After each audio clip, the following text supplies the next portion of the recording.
Bismillahirrahmanirrahim. Assalamualaikum warahmatullahi wabarakatuh. Waalaikumsalam. Oke, selamat siang. Mohon izin saya perkenalkan, saya Utika Sariningsih, saya dari TK Warrior Judul Wonogiri. Saya akan mewawancarai beliau Bapak Kepala SD Negeri 2 Jendi, Bapak Darmaji SPD dalam modul 3.1 pengambilan keputusan berbasis nilai-nilai kebajikan sebagai pemimpin. Terima kasih Bapak atas waktunya. Untuk itu, selamat menyaksikan. Warahmatullahi wabarakatuh. Waalaikumsalam warahmatullahi wabarakatuh. Apa kabar Bapak hari ini? Alhamdulillah sehat, Mbak. Sehat sekali. Terima kasih Bapak atas waktu yang diberikan kepada Sama-sama. saya. Perkenalkan Bapak, saya Utika Sariningsih, saya dari TK Warrior 2. Saya CGP angkatan 11 dari Kabupaten Wonogiri. Mohon izin Bapak ingin sedikit menggali informasi, menggali sedikit pertanyaan untuk Bapak terkait pengambilan keputusan berbasis nilai-nilai kebajikan sebagai pemimpin Bapak itu di modul 3.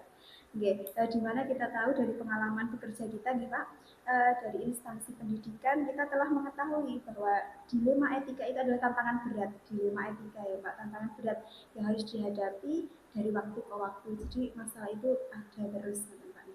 Ketika kita menghadapi situasi dilema etika, ada nilai-nilai kebajikan mendasar yang bertentangan seperti cinta kasih sayang, kebenaran, keadilan, kebebasan. Nah, itu yang saya pelajari Bapak. Nah, tapi saya belum paham karena baru mempelajari ini dan belum pernah menemui langsung Bapak, karena saya kan guru. Jadi untuk menemui hal-hal yang dilema itu kan, dilema etika itu belum pernah ada gambaran. Jadi mohon maaf Bapak, saya ingin menggali informasi dari Bapak aja. Siap, Mbak. Bapak. Kita mulai ya Bapak untuk pertanyaan yang pertama. Selama ini bagaimana Bapak dapat mengidentifikasi kasus-kasus yang merupakan dilema etika atau bujukan moral, Pak? Iya, terima kasih atas waktunya bisa berkunjung ke sini. Ya. Memang betul Mbak. Jadi setiap orang, tidak hanya guru, tidak hanya kepala sekolah, itu kan selalu mengalami yang namanya permasalahan. Kita tidak pernah lepas dari yang namanya sebuah permasalahan. Nah, itulah kita membutuhkan banyak sekali pengalaman, dan dengan permasalahan tentunya kita akan lebih istilahnya lebih mudah sekali dalam mengkondisikan atau mencari solusi dari permasalahan. Jadi apa yang terkait dengan tanyakan tadi terkait dengan identifikasi kasus, Jadi tadi di awal sudah saya katakan, tidak hanya guru, tidak hanya peserta, semuanya pasti mengalami yang namanya pengambilan keputusan, baik keputusan secara pribadi maupun keputusan secara lembaga. Itu kalau yang saya alami. Jadi untuk mengidentifikasi kasus dilema etika itu memang membutuhkan kejelian yang sangat tinggi ya, karena memang kadang kita dihadapkan dengan dua nilai moral yang sama-sama benar. Ya, ini aturannya, tetapi itu juga harus ditegakkan. Tapi ini juga ada kepentingan yang memang sama-sama. Nah, jadi contohnya misalnya seperti ini ya, Mbak ya. Jadi ketika ada situasi di mana kita memenuhi kebutuhan individu, guru A gitu ya, tetapi bertentangan dengan nilai-nilai kebijakan yang berlaku. Nah, itu tentunya kan sangat dilema. Nah, dari seperti ini kita juga harus mempertimbangkan. Jadi dampak positifnya jika ini memang kita putuskan, bagaimana kebijaksanaan yang sudah kita tetapkan dan bisa mengakomodir tentunya kepentingan individu maupun lembaga seperti itu. Iya betul, dipertimbangkan seperti itu. Jadi nilai-nilai positifnya terutama seperti itu, Ibu. Terima kasih Bapak. Selama ini bagaimana Bapak menjalankan pengambilan keputusan di sekolah Bapak? Terutama untuk kasus-kasus di mana ada dua kepentingan ya tadi yang sama-sama benar atau sama-sama mengandung nilai kebajikan, itu cara menjalankan pengambilan keputusannya itu seperti Bapak. Nah, ini yang sering kita temui, Bu. Betul. Yang sering kita temui karena memang kita, saya selalu kepala sekolah itu otomatis yang saya pimpin adalah manusia semua yang punya kepentingan baik individu maupun kepentingan lembaga. Untuk itu termasuk dengan siswa, dengan orang tua siswa, dengan komite. Ini salah satu poin. Jadi dalam menyelesaikan sebuah permasalahan atau pengambilan keputusan tentunya partisipasi. Jadi partisipasi dari semua pihak. Oke. Ada misalnya guru, siswa, orang tua. Partisipasi untuk apa? Untuk berdiskusi. Jadi bagaimana permasalahan yang ada tadi bisa diputuskan dengan mempertimbangkan solusi-solusi yang ada. Jadi sisi positifnya seperti apa, sisi negatifnya seperti apa. Jadi pertimbangan-pertimbangan tersebut mengutamakan prinsip-prinsip keadilan seperti itu, Mbak. Jadi dalam mengambil keputusan itu terus, jadi setiap saat. Ini dinamika kita dalam sebuah lembaga gitu kan. Jadi ada atasan, ada guru, ada siswa, ada mitra kita, komite, betul seperti itu. Jadi intinya itu partisipasi. Kita ajak diskusi dan tentunya berprinsip pada keadilan seperti itu. Kemudian langkah-langkah atau prosedur seperti apa yang Bapak lakukan selama ini? Maksudnya langkah-langkah dalam membangun partisipasi itu bagaimana Bapak? Iya, jadi langkah pertama itu sebenarnya kita gali informasi. Jadi mencari informasi sedalamnya terkait dengan permasalahan yang dihadapi kita itu ya seperti apa. Jadi misalnya permasalahan terkait dengan misalnya ya komplain wali murid terhadap pembelajaran guru yang dilakukan di kelas, atau mungkin bullying yang saat ini itu sering sekali masih ada. Meskipun kita berusaha memeranginya tetap masih ada. Jadi bagaimana kita cross check dulu terlebih dahulu ya. Jadi guru kelas ini ada laporan, biasanya kan pas sekolah ada akses atau orang tua dapat akses ke orang tua, ke kepala sekolah terutama. Jadi mengatakan bahwasanya anak saya seperti ini, diperlakukan seperti ini. Ini kita komunikasi, menggali informasi sebanyak-banyaknya dari wali murid tentunya dan wali kelas yang mengetahui siswa kronologisnya seperti apa di dalam permasalahan tersebut. Setelah itu nanti baru kita komunikasikan dengan wali murid, dengan wali kelas dan siswa yang bersangkutan. Itu salah satunya. Jadi ada tiga langkah terutama ya. Jadi identifikasi dulu, terus kita tindak lanjuti, ada pertemuan diskusi, terus kita ambil sikapnya seperti apa, keputusan seperti apa. Kalau seperti itu Bapak, mohon maaf, itu untuk menyelesaikan itu contohnya ya Pak, bullying itu dengan wali murid dan juga wali kelasnya nih. Itu komunikasinya berarti lewat WA pribadi atau grup seperti itu? Iya, kalau di awal, iya betul. Di awal laporan dan sebagainya biasanya lewat HP grup atau japri ke kepala sekolah. Nah, setelah itu kan kita baru berkomunikasi secara langsung. Sebaiknya memang kalau permasalahannya itu urgen dan harus diselesaikan dengan secepatnya, dan memang tidak setiap orang ya Mbak, tidak setiap orang itu bisa familiar dengan namanya pembicaraan penyelesaian masalah lewat media sosial, lewat grup WA dan sebagainya. Kita datangkan, betul, maharapnya langsung ketemu, matur seperti ini, solusinya seperti apa, kita klarifikasi, terus kita temukan solusi yang terbaik untuk menyelesaikan permasalahan tersebut, Mbak. Seperti itu. Jadi begini Bapak, maaf. Berarti Bapak itu selalu terbuka nih. Maksudnya betul. Iya. Orang kudu langsung tengkola lewat WA pun jenengan bisa. Tidak apa-apa. Iya, jadi gini Mbak, jadi keterbukaan, betul, keterbukaan terhadap pelayanan, apalagi kita kan selaku ASN berakhlak berorientasi pada pelayanan, itu harus kita tinggi. Bahwasanya di setiap rapat atau di grup-grup wali kelas juga saya ikut di dalamnya. Jadi mengetahui bagaimana kondisi percakapan antara wali kelas dengan wali murid, saya bisa memantau. Nah, misalnya kan kadang ada beberapa orang tua itu yang langsung berani WA kepada saya terkait dengan permasalahan, ada yang memang tidak berani melalui langsung wali murid. Terus malah saya senang.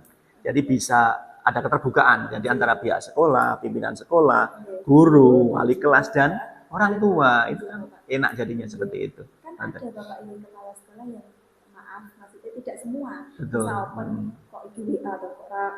Nah, betul. Kan ada Bapak ini, tapi Bapak luar biasa sekali di WA dan orang ya Pak. Berarti siap. Tidak harus menemui. Iya, seperti di rapat komite kemarin juga disampaikan bahwasanya ini komite ya menyampaikan ini Pak Darmaji sebagai kepala sekolah siap untuk di WA kapanpun, asal yaitu tadi waktu-waktunya juga diperhatikan. Tapi tetap Mbak, jadi saya jujur malah lebih suka kalau orang tua itu mengadu melalui jalur yang tepat, misalnya ke kepala sekolah, kepada wali kelas. Siapa tahu mereka malah wadulnya ke media sosial dan sebagainya lah, betul. Itu dalam rangka memberikan penyelesaian masalah yang kondusif gitu kan. Jadi berkeadilan kondusif. Ada sedikit masalah apapun langsung bisa terselesaikan. Betul seperti itu Mbak. Nggih. Bapak luar biasa. Hal-hal apa saja Bapak yang selama ini Bapak anggap efektif dalam pengambilan keputusan pada kasus-kasus dilema etika? Jadi menurut Bapak itu yang paling efektif itu apa ya Bapak ya? Yang pertama tadi sudah panjenengan sebutkan sendiri nggih. Jadi keterbukaan. Open. Jadi terbuka, tidak ada jarak. Ya betul, tidak masalah. Kadang kan kita sebagai pelayan dan kita sebagai manusia biasa itu, ya namanya perasaan sensitif juga ada. Ya ada seperti ini aja disampaikan ke sekolah dan sebagainya kan kadang seperti itu, kan seperti itu. Makanya bagaimana orang tua itu bisa merasa kepentingan untuk dirangkul untuk putra-putranya itu dapat terakomodir seperti itu. Itu namanya kepercayaan. Jadi dari keterbukaan, terus diskusi, penting diskusi. Apa sih yang diinginkan? Contohnya misalnya ada wali murid yang, Pak ini buat saya anak saya diberikan jam tambahan karena memang kurang dan sebagainya. Saya siap membayar gitu kan. Saya siap membayar Pak. Oh mohon maaf Pak, untuk kalau terkait dengan pembayaran kami ada peraturan terkait dengan sekolah gratis. Tetapi yang panjenengan tadi ketika ada terkait dengan bentuk tambahan pembelajaran sudah saya laksanakan. Kami laksanakan di hari Senin. Ya, jadi orang tua kan pengennya sebenarnya lebih, tapi kita juga ada aturan yang harus ditaati terkait dengan penarikan dana ke masyarakat nanti. Jadi dan akhirnya beliau juga bisa memahami. Oh iya seperti itu ya Mbak. Kemudian Bapak, hal-hal apa saja yang selama ini merupakan tantangan akan menjadi tantangan dalam pengambilan keputusan pada kasus-kasus dilema etika Bapak? Saya yakin pasti di dalam pengambilan keputusan itu pasti ada tantangannya dan juga tidak mudah. Itu menurut Bapak yang merupakan tantangan dalam pengambilan keputusan itu apa nih Bapak? Ya, itu yang pertama terkait dengan keterbukaan tadi. Jadi sumber daya manusia kita yang kita layani wali murid itu kan bermacam-macam, Mbak. Tingkat pendidikannya, karakternya. Tapi ini bukan berarti yang tingkat pendidikannya tinggi nanti memiliki karakter kerjasama yang untuk menyelesaikan masalah dengan bagus, belum tentu. Jadi kalau menurut saya setiap orang baik pendidikan tinggi maupun pendidikannya sedang itu memiliki kompetensi, kan punya pengalaman. Mereka kan punya putra sendiri yang setiap hari beliau tahu sendiri lah itu. Jadi bagaimana karakter anak tersebut dan bagaimana mengkomunikasikan. Jadi semakin, kan menurut saya semakin orang itu bersosialisasi. Iya, misalnya kalau ibu-ibu di dawes, di organisasi PKK, kalau bapak-bapak ya di RT atau di organisasi lain, itu saya kira bisa mengasah yang dinamakan tadi pola pikir bagaimana menyelesaikan masalah. Betul, ada keterbukaan. Jadi kan otomatis mindsetnya juga berbeda, Mbak. Nah, termasuk dengan Bapak Ibu guru juga sama. Kalau Bapak Ibu guru otomatis sudah melek yang namanya tata aturan etika seperti apa, tata aturan perundangan. Tapi kalau masyarakat awam yang di luar dunia pendidikan kan belum tahu. Oh ini aturan tentang kementerian terkait dengan jam pembelajaran seperti apa, dengan bullying seperti apa, dengan pemilihan ekstrakurikuler seperti apa. Beda-beda seperti itu. Maaf Bapak, apakah Bapak memiliki sebuah katakanlah atau jadwal tertentu Bapak dalam menyelesaikan kasus dilema etika? Apakah Bapak langsung menyelesaikannya di tempat atau memiliki jadwal untuk menyelesaikan atau bentuk prosedurnya seperti yang apa yang Bapak jelaskan? Tadi sebenarnya di atas sepertinya sudah Bapak jelaskan. Iya betul. Ya ini gini jadi Mbak. Jadi menjadi program tentunya kepala sekolah sebagai leader dalam sebuah satuan pendidikan, program terkait dengan penyelesaian masalah. Tapi masalah kan seperti gempa bumi yang tidak bisa diprediksi. Makanya tetap ada program.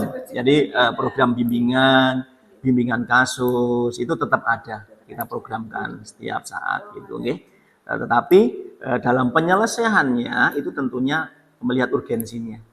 Kalau misalnya ini contohnya perundungan tidak bisa kita tunda.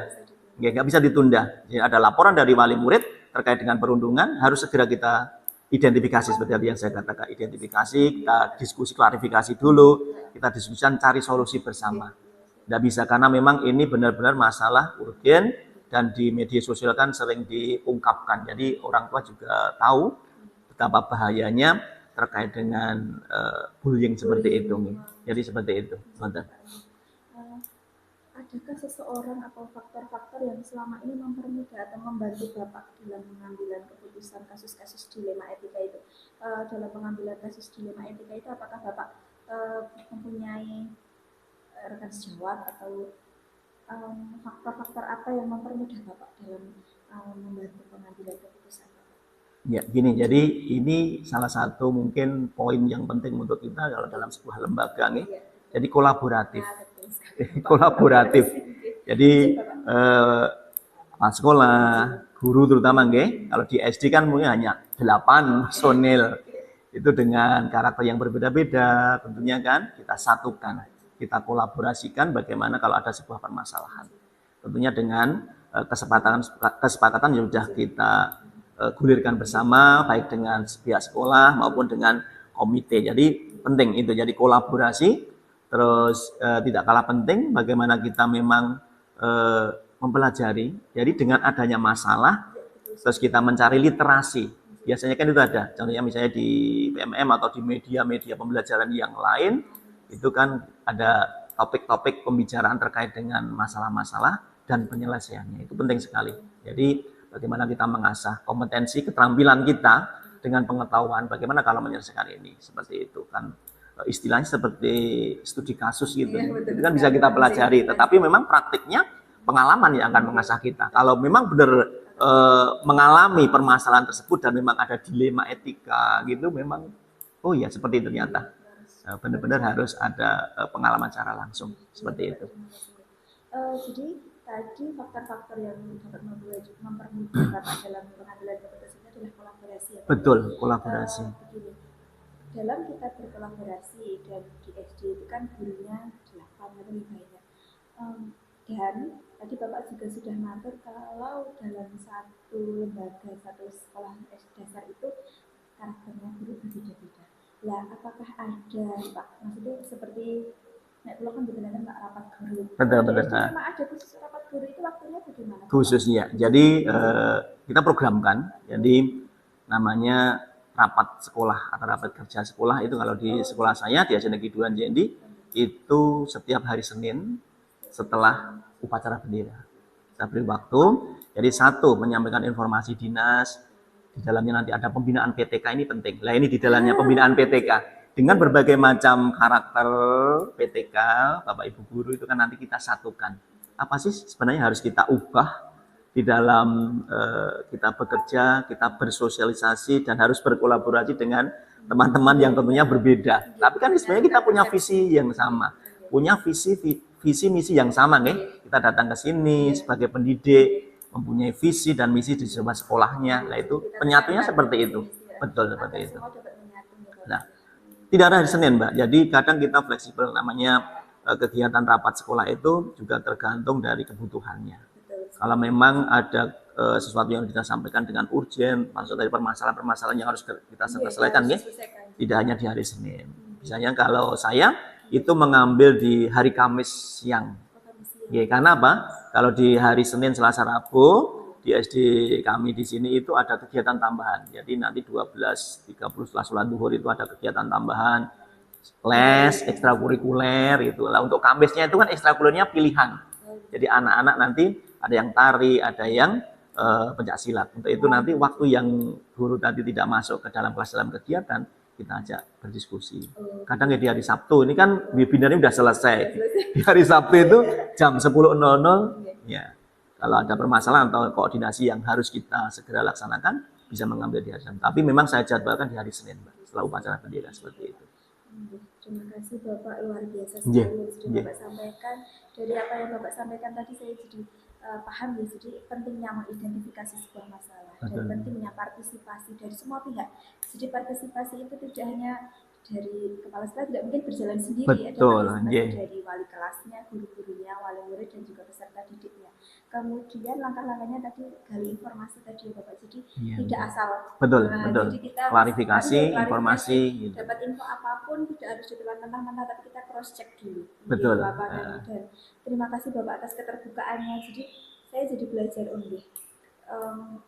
maaf ya Bapak, meskipun kita kepala sekolah, bukan mentang-mentang kepala sekolah, tapi kita Betul. tetap terbuka, Iya, tetap betul. melayani. Jadi apa itu juga ya Pak yang membuat muridnya di sini banyak. Iya, Seperti itu Bapak. Saya kan dengar di sini banyak muridnya Bapak. iya, kalau di sini alhamdulillah masih di atas 100 ya. Di tahun ini 115. Nah, Memang kadang sesuatu yang kita lakukan hanya kecil, Mbak, ternyata itu juga ada dampaknya luar dampak, biasa. betul, ada dampak.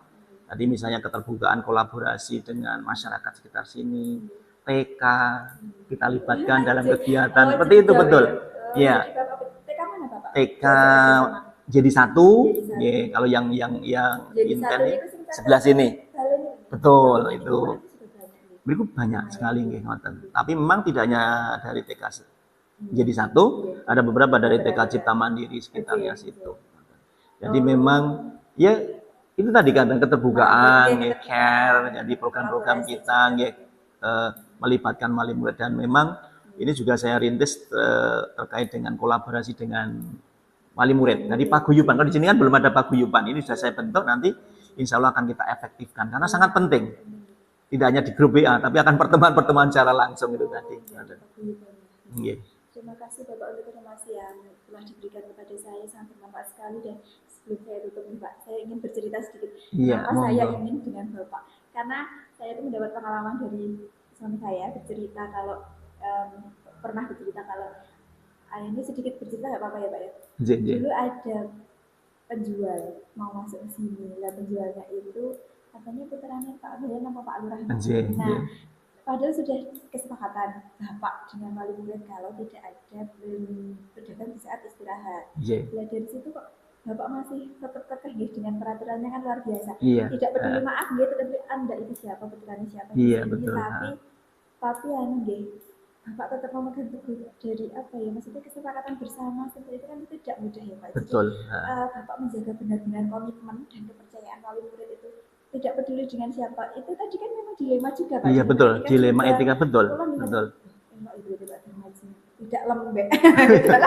Ya memang gini Mbak, jadi namanya belajar nggak pernah berhenti, sama. Jadi bagaimana kita, tapi itu kan keputusan yang sangat berat sekali. Di lain pihak saya juga harus memperhatikan bagaimana ekonomi masyarakat seperti itu. Di lain pihak saya juga harus menjaga kesepakatan dan memang yang saya lindungi itu adalah anak-anak. Ya, betul, makanannya. Betul. Betul. Jadi ini pasca Covid ya. Jadi pasca Covid itu kan pedagang itu yang keliling itu banyak sekali, betul. Banyak sekali dan itu memang terkait dengan faktor ekonomi. Itu kan dilema sekali ya. Kalau kita tidak izinkan juga nanti ya seperti itu. Dan itu memang pernah diangkat juga dalam diskusi di CGP ya seperti itu. Jadi bagaimana kita menjaga anak-anak itu kan kepercayaan dari wali murid terkait dengan makanan dan di sini sudah bagus. Dari sebelum saya datang sudah ada kesepakatan bahwasanya nanti yang berdagang di sini itu memang wali murid atau masyarakat sekitar. Seperti itu. Dan kebetulan yang di luar itu kita perbolehkan setelah jam selesai. Jam selesai monggo. Karena kalau ada penjemputan anak-anak itu ada beberapa pedagang yang di situ dan memang mohon izin ya ada orang tuanya itu saya serahkan monggo. Dan anak-anak ternyata bisa mengatur. Oh saya punya keinginan untuk membeli di sana nanti di jam pulang gitu. Anak-anak. Iya betul. Nah, yang paling berat memang itu Mbak. Jadi kalau di sekolah itu terkait dengan makanan, ya, apalagi dari kesehatan, makanan itu sangat penting sekali. Nah mudah-mudahan nanti ke depan juga masyarakat juga bisa memahami karena memang makanan itu salah satu faktor untuk kesehatan anak terkait dengan ekonomi masyarakat juga. Ya namanya uang penghasilan dulu Mbak, itu yang agak berat. Makanya kan kalau bisa kita komunikasikan bersama kebijakan seperti apa dan kenapa kita harus mengambil kebijakan mengkondisikan pedagang yang masyarakat sini di dalam kantin karena sesuai dengan tata aturan dari pusat kesehatan masyarakat tentunya yang saran-sarannya dan seperti itu. Bapak, terima kasih banyak luar biasa sekali Bapak yang disampaikan ini benar-benar pelajaran untuk saya ya Bapak ya. Jadi dalam pengambilan keputusan itu memang harus banyak yang dipertimbangkan. Betul. Meskipun ada yang tersakiti juga mungkin ya, tapi ya kita minimalisir. Jadi kita timbang-timbangkan ya dampak positifnya kan ada dampak negatif. Tetap tidak mungkin suatu keputusan itu positif semua tidak mungkin, tetap ada dampaknya itulah. Makanya sedikit banyak kita harus meminimalisir yang negatifnya itu. Tapi tetap mesti ada negatifnya. Suka atau tidak suka tetap ada seperti itu. J, ngoten. Terima kasih Bapak. Nggih. Terima kasih sekali. Semoga Bapak sukses selalu. Amin. Dilancarkan apa yang menjadi harapan Bapak. Amin. Dan lancar juga sekolahnya, muridnya juga. Amin. Saling mendoakan ya Mbak. Nanti program panjenengan juga berjalan dengan lancar dan bisa berdampak terutama pada lingkungan sekolahnya sendiri.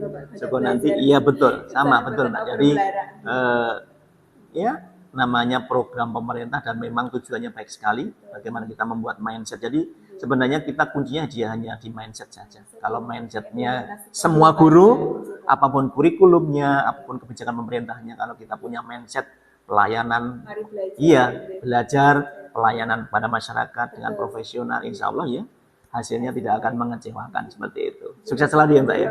Terima kasih Bapak. Sama-sama. Sukses selalu sampai lulus. Amin. Terima kasih.